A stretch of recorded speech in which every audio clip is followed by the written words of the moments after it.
Guys, welcome back to the A to Z's Engine podcast. On popular demand, we are going to do a couple of discussions today.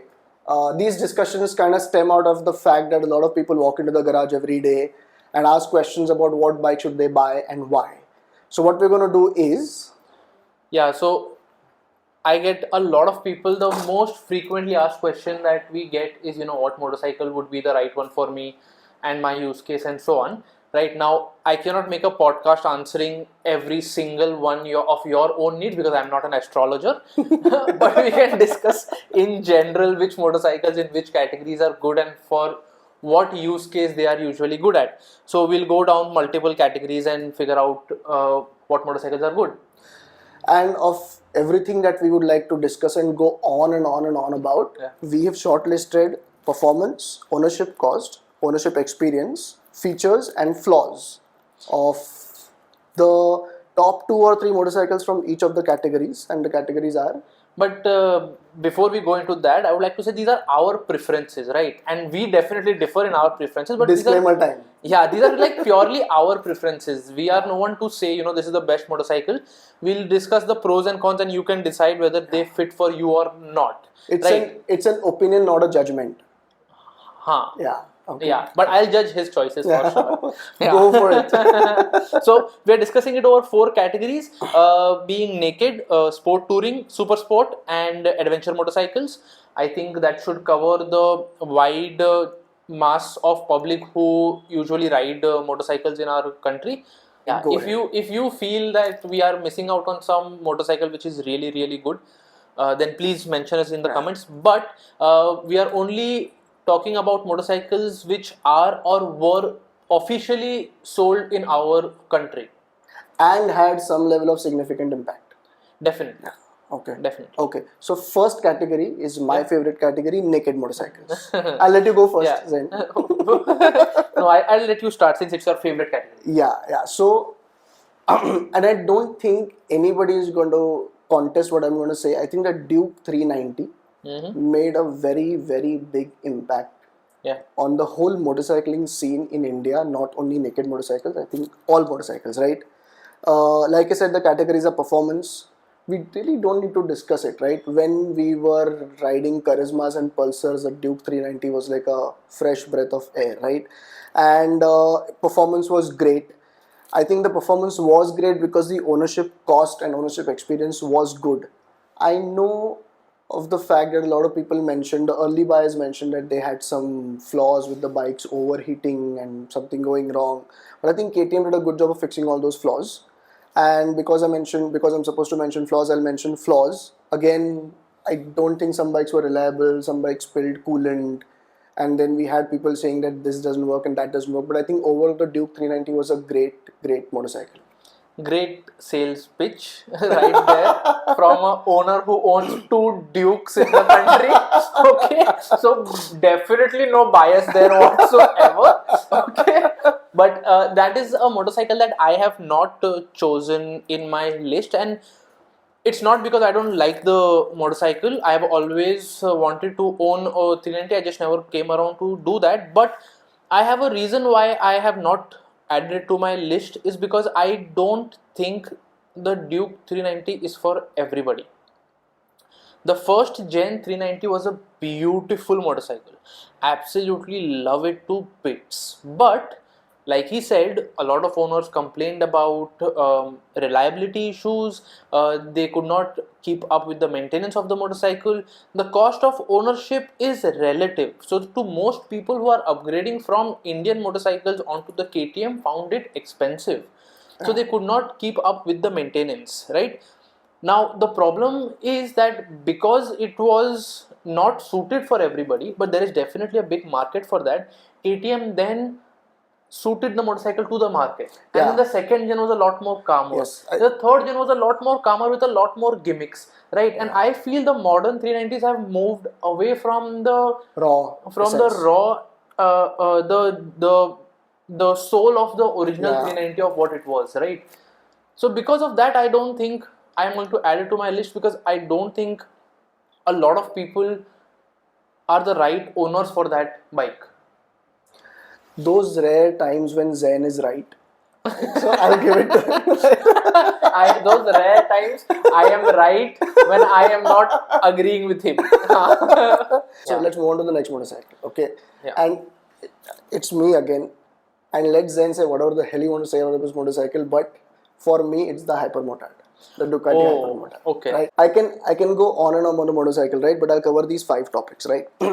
So cost, we all know that Ducatis are expensive, and let them be, because they come at that price because they offer something that a lot of other motorcycles don't offer, right? Probably don't offer, and we'll cover that in the subsequent series or whatever, right? Flaws, I think it's the price. I think somewhere reliability could be an issue. Well, if you are discussing flaws, right?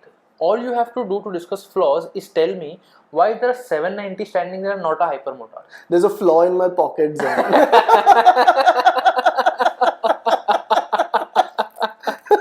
There's a flaw in my bank account as well. Fair. Okay, cool. Yeah. So then, ownership experience is, I think, a combination of how the bike treats you, how the service center treats you, how the brand treats you, and everything like that.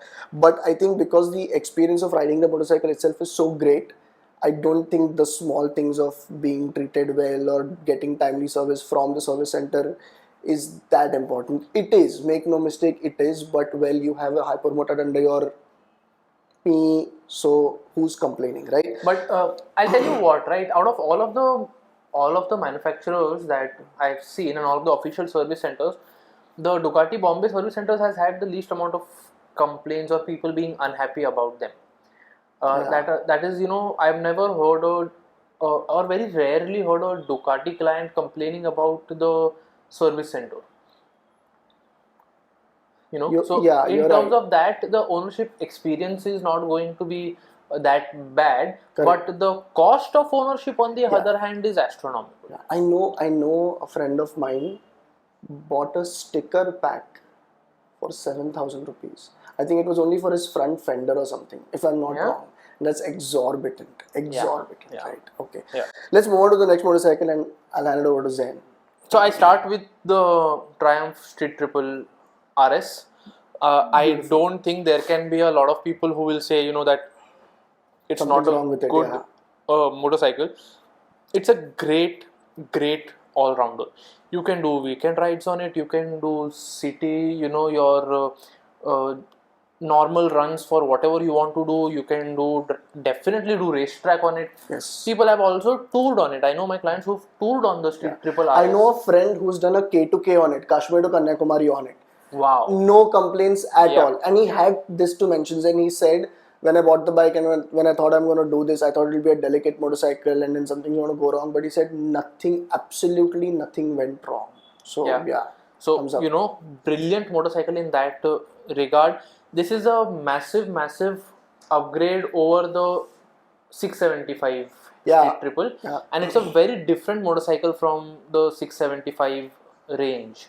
So, overall, I think the motorcycle is pretty good. It's a bit pricier compared to its rivals, but it does come with the right amount of equipment on it. It definitely It comes with an Öhlins rare, very good show-up front forks, Brembo monoblock brakes, and so on. So I think that is one of the best middleweight naked motorcycles that you can get. I agree. I'll move on to the second motorcycle which I always feel I'm going to ride in my old age, and that has to be the 210 V4. Older age. Older. Hey, I'm not that old. I'm younger than you.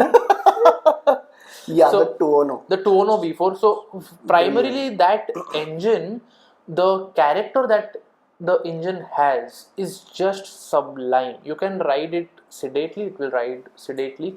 You can ride it like a maniac, it will ride like a maniac. You can ride it like a precision tool, it will ride like a precision tool. It has a power curve which is exciting yet not intimidating, and that is excluding the exhaust note that it has. Considering I think that, through you, Zen, I had the opportunity to ride the old 210, or I don't know if it was the RSV4. And what you're saying is absolutely right, because if you twist the throttle a little bit, it goes. And if you twist a little bit more, it just... yeah. it just flies off, right? It's just brilliant. It's so well balanced. You will not believe for a moment that you're riding something which has what 160 horsepower, I think so. right? Yeah, it's just brilliant. Yeah. Yeah. Now, if we come to the ownership experience of both of these motorcycles, whether it is the Triumph or the Aprilia, the Triumph is much better because it is much more rooted into the country now, Yeah. since it's been So many of them are so many yeah. years in the country and so many different service centers and everything. So their ownership experiences in terms of service center availability, spare parts availability is right about there where most big bikes are. In terms of the staff that work in the service centers, we've had multiple complaints. So and it's not me talking, there are multiple forums and multiple YouTubers out there who complain about them on their own streams of media. Now, they may be wrong, they may be right, I don't know, I'm not there to comment. I just know that there are people out there who are voicing out that they've not had a good experience for whatever reason that might be. Correct. Aprilia, on the other hand, has very, very few service centers in the country. There's not one in Mumbai. Outlets, like very few people sell Aprilias, right? Yeah. There's There are probably more people selling Aprilias than there are service centers. Definitely. Yeah. Yeah. There's not a single showroom or service center in Mumbai. Yeah, that's huge. very odd. Yeah, that's very odd. Right? Yeah. So in terms of that is one of the biggest issues why I think we don't see a lot of Aprilias in the country, which makes them rare, which makes their prices astronomical, and it makes it difficult to attain them. Correct.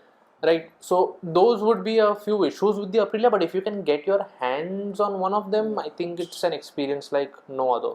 Yeah. So I think with that, we'll move on to the next category. Next category is sport tourers. Yeah. You go first, Zen.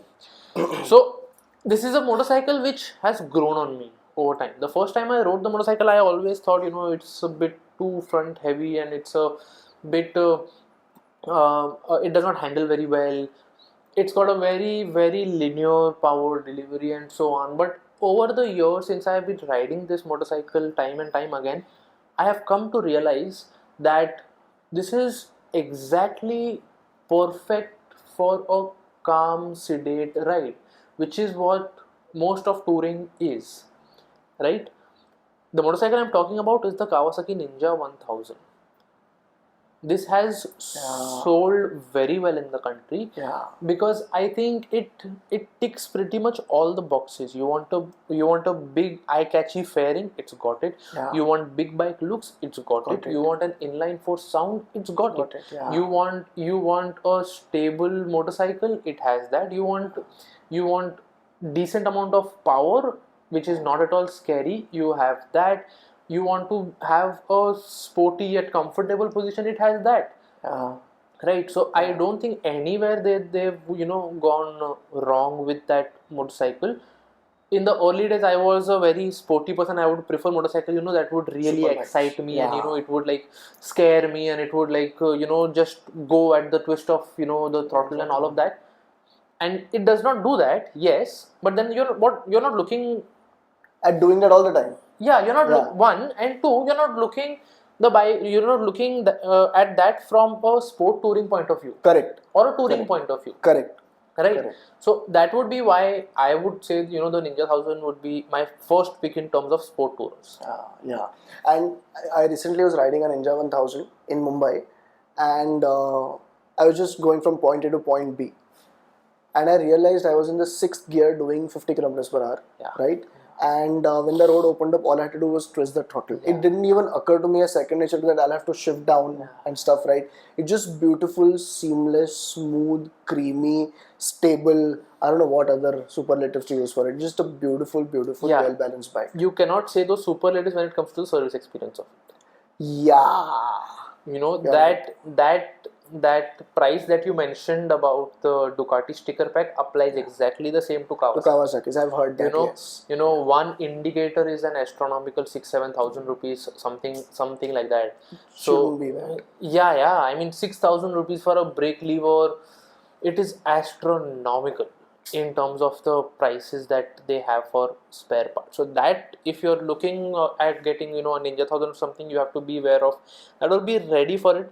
They are, on the other hand, they are very good quality parts, right? And if you get a hand on a good Japanese inline 4, you can expect it to last for years and years Yeah. if you know maintain it well. So I think that, but if in case you need spare parts, they are very expensive. It's expensive. Yep. Yep. Okay, I think we'll move on. What other bike do you You have? say your first in the sport touring. It's very similar. It's the Versus 1000. Really? Yeah. I would consider that a sport tourer. I wouldn't call it into the adventure category. I think it's just a I would consider it a soft roader which can fall in the sport touring category. Yeah, definitely. Yeah, and I'll tell you why I even spoke about it, right? I'll tell you when was the first time I noticed a Versus 1000. I went to the Kawasaki showroom for something, and I noticed a huge seat.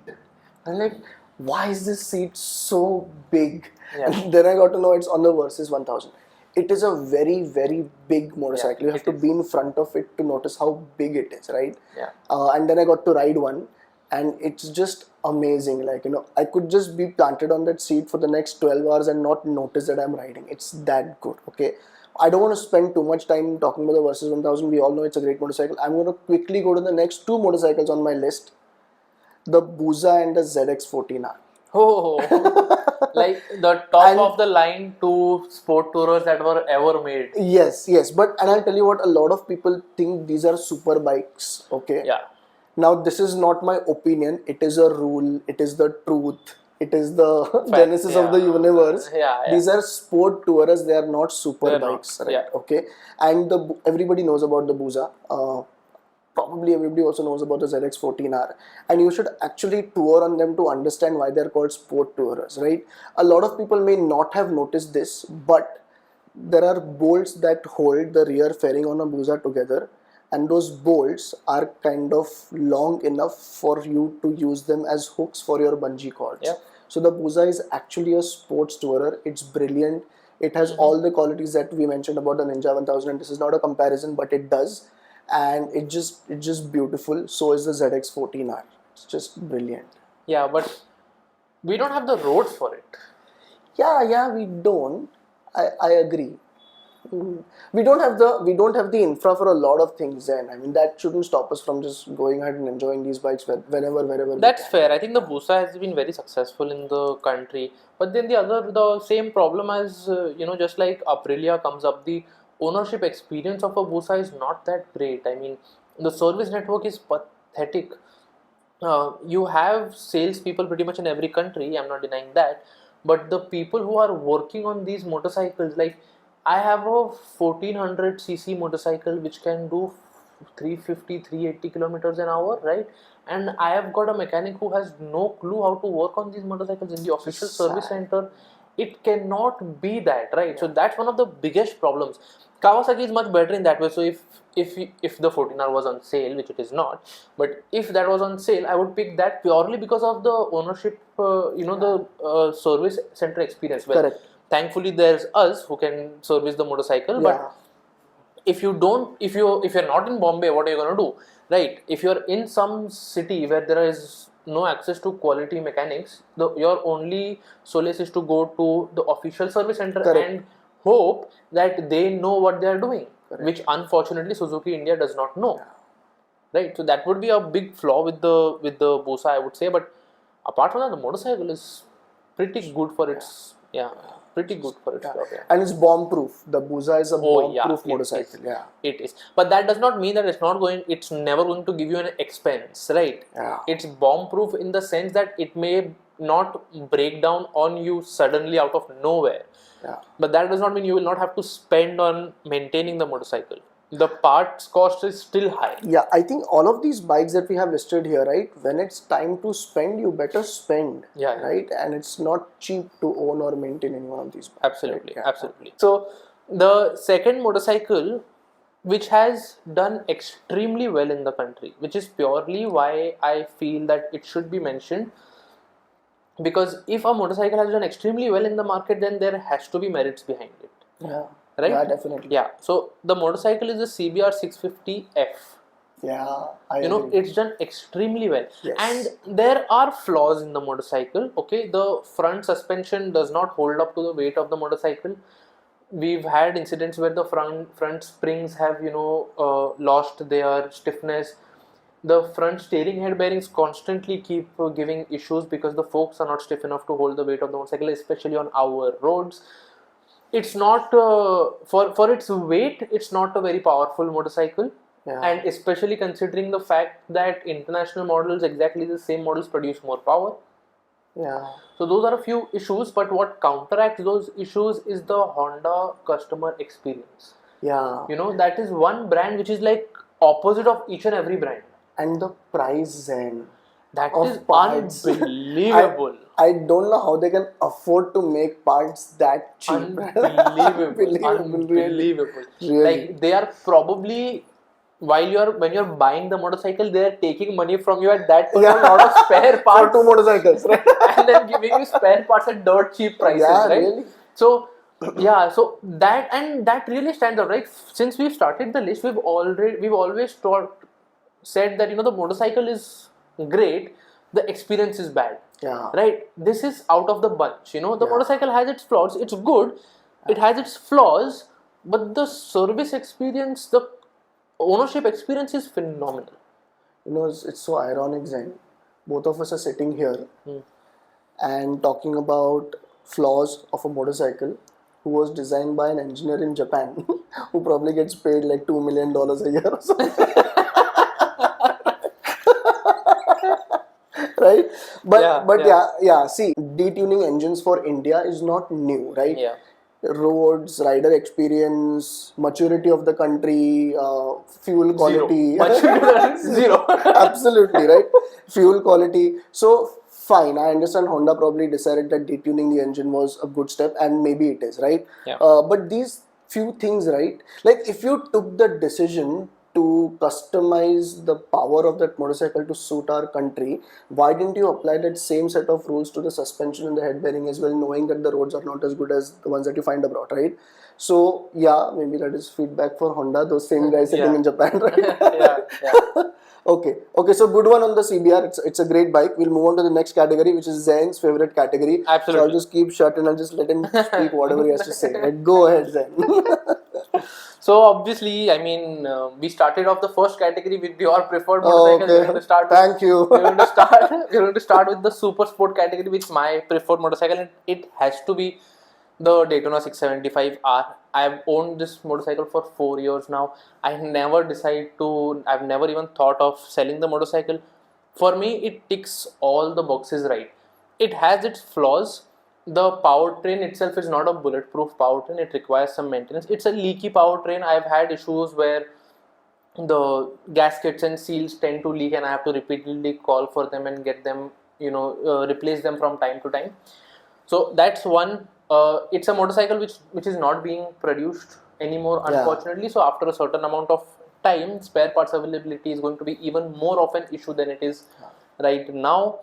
Comes with Öhlins suspension front and back, which the front is great. The rear, as it ages, you then need to find the right equipment and the right spares to service it, which is difficult to get in our country because Öhlins is not officially represented here. But apart from these flaws, which there are workarounds for, if you ignore them, the motorcycle itself is very good. Oh yeah, one more, it vibrates. Compared to the inline 4 counterparts, this is a bit of a lumpy engine. It's not a very balanced motor, which is inherent in the inline triple design. So you cannot do much about that. Yeah. But overall, a phenomenal motorcycle. Phenomenal. Yeah. If you haven't already, watch his 1 minute 50.6 second MIC lap video, and you will know why he swears by this motorcycle, right? You should just see him go on this bike. It's just beautiful, amazing, radical, cool, whatever you want to call it, right? So yeah, so good choice, Ed. I second that as well. My spine doesn't support riding this motorcycle, right? But it's a brilliant motorcycle. Can I go with mine? Yeah, or do you want to go? Yeah, go. okay. So ZX6R, right? Yeah. It you was have to be against me all the time. it was sold here, and if you read the tabloids, it's probably going to come back. It's launched abroad, and then a lot of people are saying it might come back here and stuff like that, right? I think it's a great motorcycle, right? I haven't owned one nor have I ridden one much, but I know that a lot of things could do better on that bike, like the brakes, the Absolutely. suspension. Like when you mentioned the name ZX6R, I knew my point. First thing I'm going to say, there's a lot of improvements that need to happen on the motorcycle. But as a package, Zen, as a package for a rider who's not very, very performance oriented, just like your average fast rider from the block, right? I think it's a beautiful motorcycle. It is not scary because it is not the liter class or a 1200cc bomb engine which is going to kill you when you start it itself, right?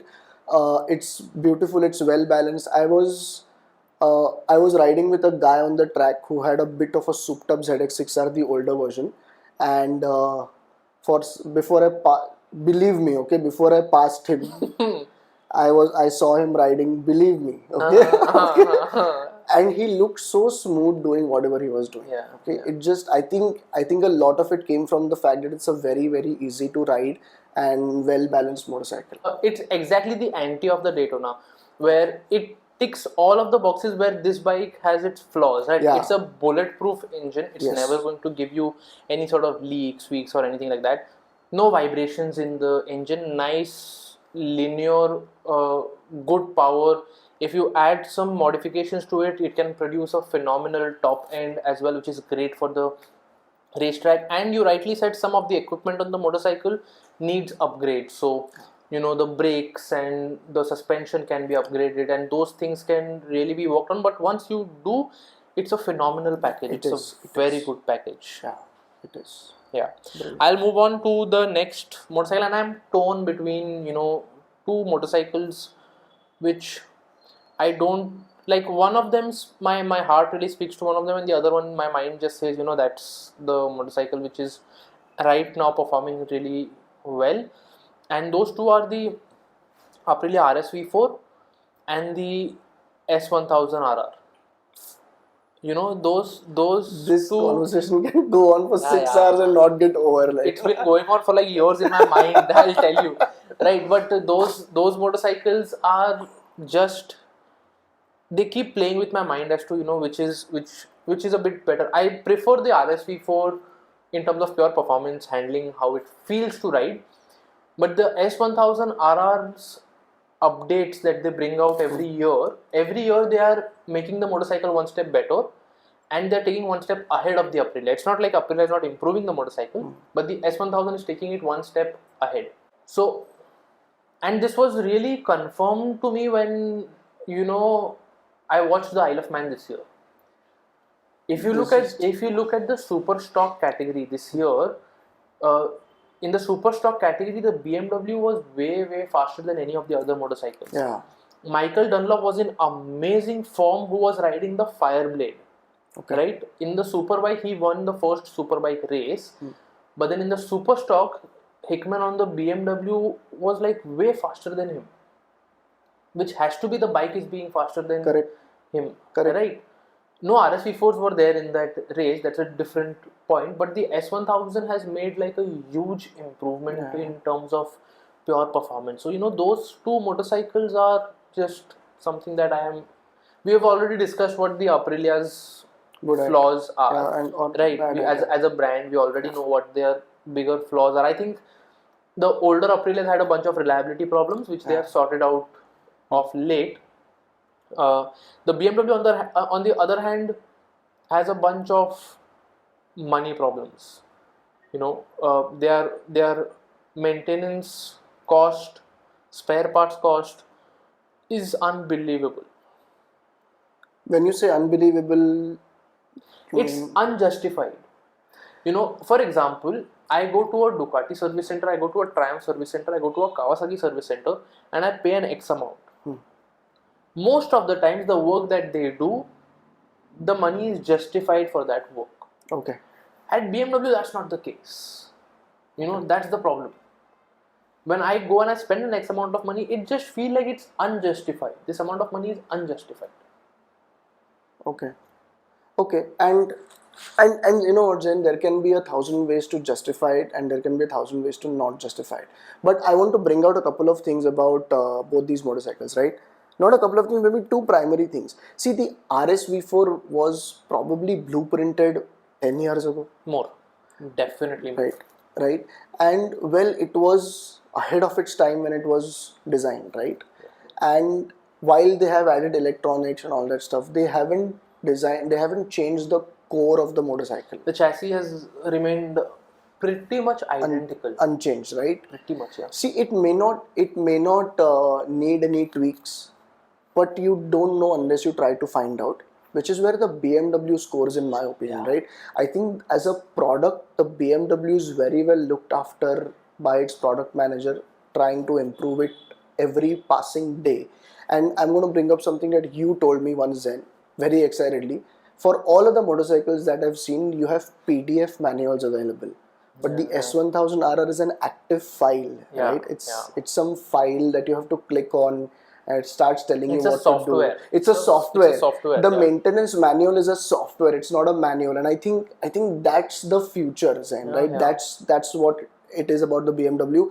And well, if you're that far apart from the next best motorcycle, which is why you're demanding twice the price for spare parts, maybe that's justified, Zen.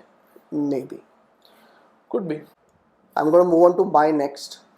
The cheapest super bike, most power with least money, the ZX-10R. Right. Okay, and I know the mechanic is going crazy right now, right? But as a package, like, as a customer, I walk into a Kawasaki showroom and I pay money and I walk out. It's a brilliant package. For what? For an everyday rider who may go to the track once in a while. Why do you want a super sport for that? That's why we are doing this podcast. Exactly, right. If you are an everyday rider who wants to go to the track once in a blue moon, get a Duke 790. Well, you can't. and then you keep it in the garage forever and only take it on the track twice, thrice a year, right? Or you get the STRS. Or you get some other motorcycle which is comfortable on the road, which you may or may not take to the racetrack, right?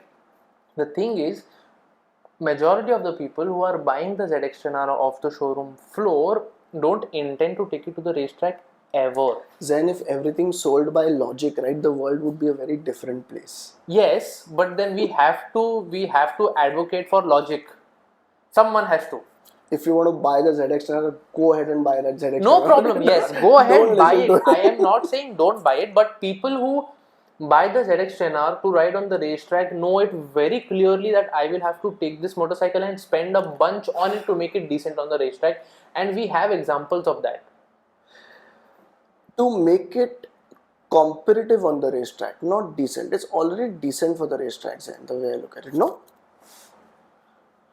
Well, we have different definitions of decent, I would say, but... And okay, I'm going to make like a top of the house statement, okay? I think all machines that we drive have come to a very stable, delicate balance of looks, performance, longevity, price, etc., right? It's a delicate balance.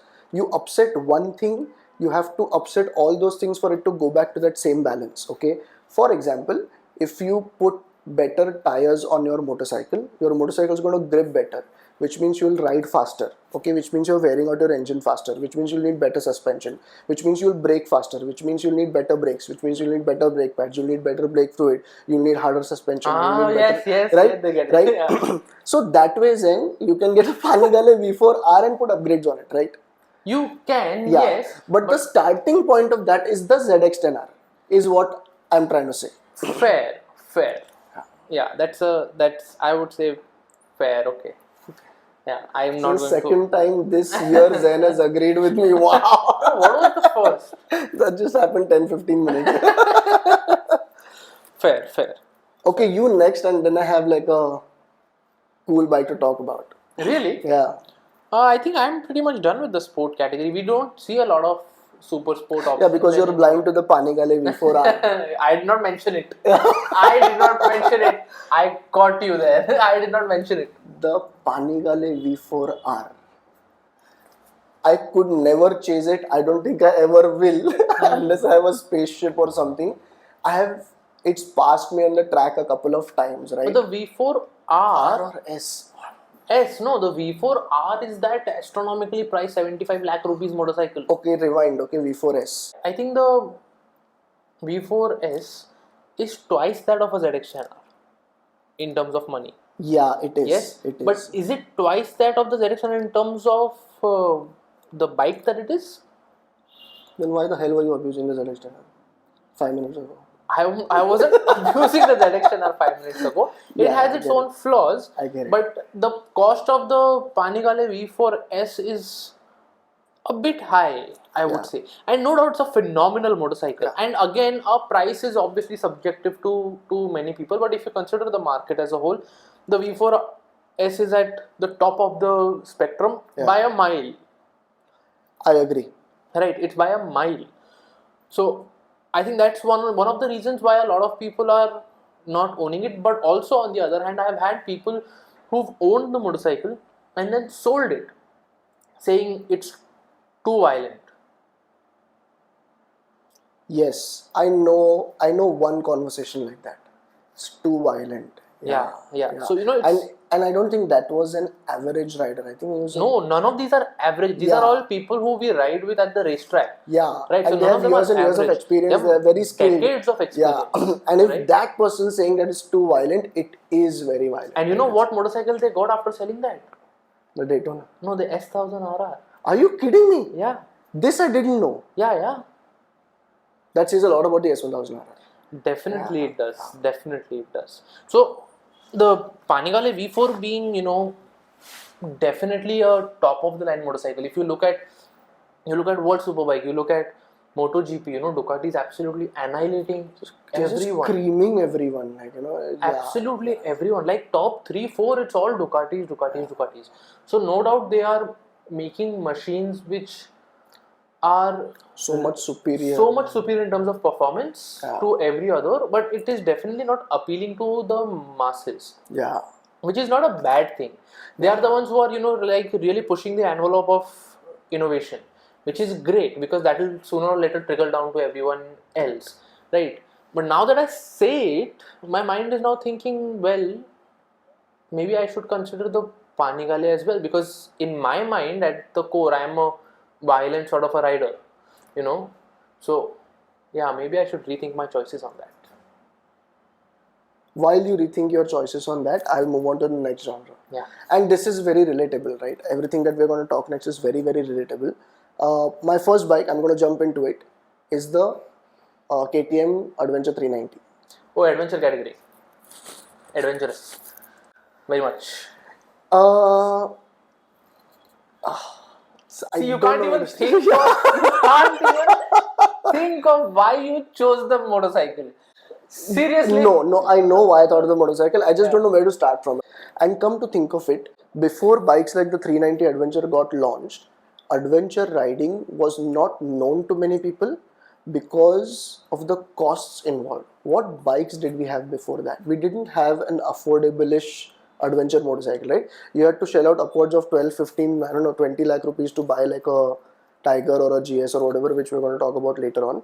But I think it made a very sensible standpoint for that rider who wants to go to the nearest forest or trail. He doesn't want to huck off a 20-foot cliff or anything. He just wants to enjoy a motorcycle. It looks nice, has big wheels, longish travel suspension, and it won't cost him his entire salary, right? And I think that's why the Adventure 390 for me is a very nice motorcycle.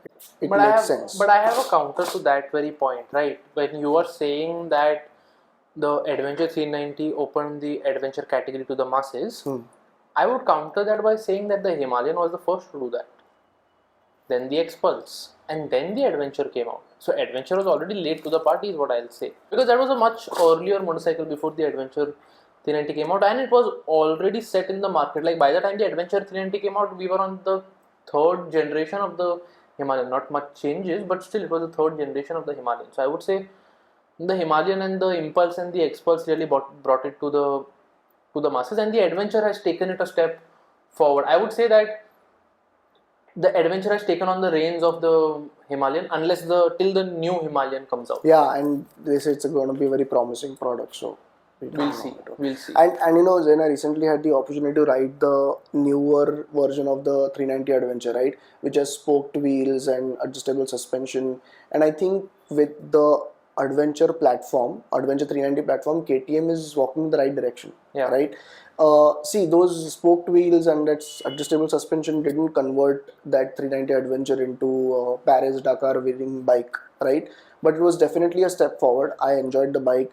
It has all the flexibility and everything required. You can adjust your suspension to suit your weight and riding style. And I still think, yes, while it is not the first person to show up at the party, it probably is an important person that participated in that thing, Definitely, right? that is definitely there. Yeah. That is definitely there. We as consumers really benefit from it. Yeah, correct. Right, we get a variety of options in different categories. We get the Adventure 390 in 4 different formats now. Yes. Right, we've got the standard, we've got the X variant, which is the cheaper variant. We've got the There is a standard low seat option also that comes. that's one of them, right? Standard, low seat, the X variant, which is the cheaper variant, and then you've got the expensive, the top of the line, right? You've got 4 variants in one motorcycle. In one motorcycle, which is just brilliant, which is not an expensive motorcycle, which is a mass market motorcycle. So that's a motorcycle that really, really stands in that category. Yeah. For sure. All right, moving on to the next. You don't have anything? I have a lot of motorcycles. Okay. I'll move on. I think for me, and you know what, in my list, I have focused a lot on the bigger category of motorcycles because I really get to ride and experience these motorcycles a lot more than most people do out there, right? Now, like you might have ridden the 790 and a few big bikes out in the market, but I pretty much get to ride every single motorcycle, right? So I have really focused on the bigger end of the spectrum and trying to pick out motorcycles which have really made me think that these are really good motorcycles. So in the adventure category, if I think about the middleweight sort of a segment, the BMW F850, it really stands out. It's a parallel twin motor, but it's BMW engineering, very refined motor, nice tall motorcycle. It has its own BMW sort of flaws, with the higher cost of ownership. But the thing that struck out to me the most is the build quality. Really? It's very nice build quality. But the biggest cons of it is if you want to do any sort of customization to the motorcycle when it comes to even as simple as putting some lights on, putting some electronic devices on, the electronic system is so locked up, it gets very tricky to do those kinds of things, So those are some flaws, but the motorcycle in itself, it does not feel like a parallel twin. But then the other thing is, that is a motorcycle that you really want to take anywhere. Yes. Absolutely. And it is capable of doing that. Yes, it is. But do you have the guts to do it? I don't. Because if something electronic fails in the middle of nowhere, I don't know whom to call. I don't know what to do. But you know what?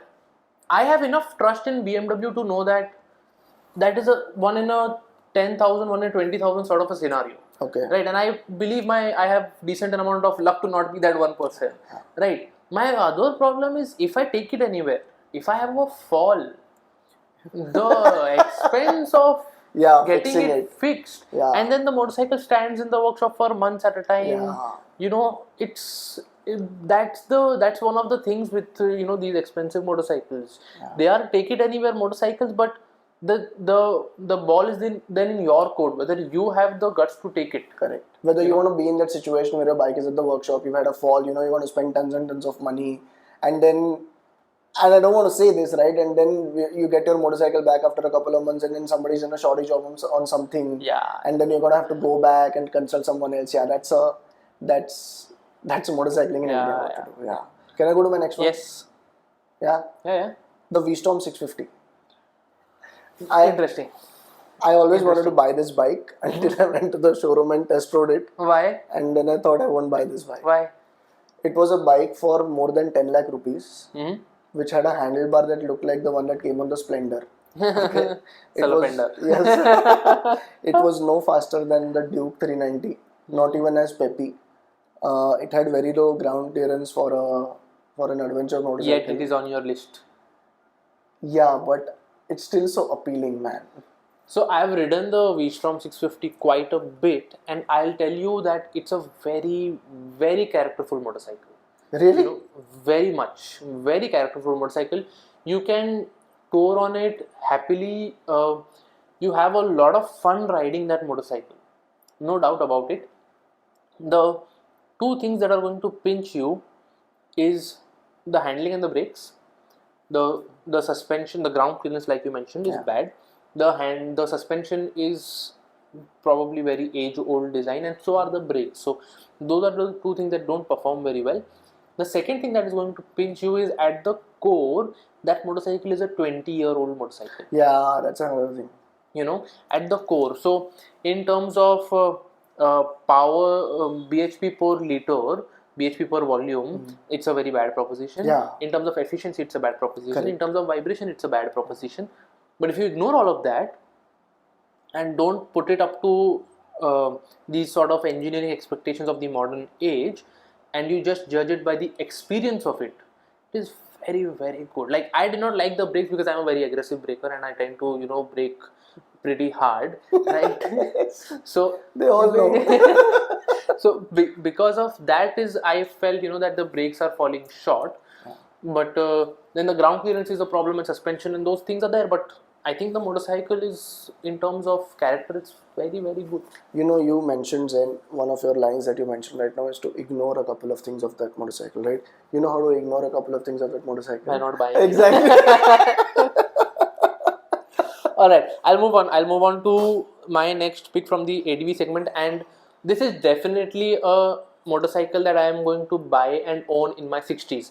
I did not mention old or young at all, right? I'm going to buy and own this motorcycle in my 60s. Okay. And this is any one of the Multistrada range, right? I've ridden the whole range. It is, I would almost put it in the sport touring category rather than the adventure category, unless and until you go for the spoked wheels, high travel suspension versions out there. But if you go for the Pikes Peak version or those are definitely a sport touring category. Yeah. Right.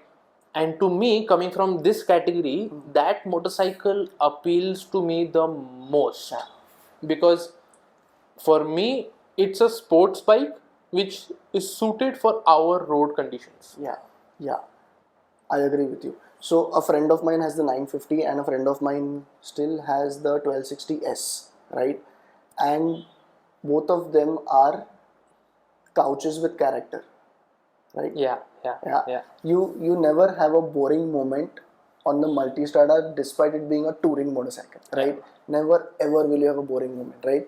And while the 950 is great and everything, the 1260S is a super monster, You wait till you ride the V4. Really, I haven't ridden the V4, so I don't wait. know. But I have heard good and bad things about the V4, by the way, right? About it being too docile compared to the older motorcycles and stuff, which is understandable because the V4 is a V4 and the V2 is a V2, right?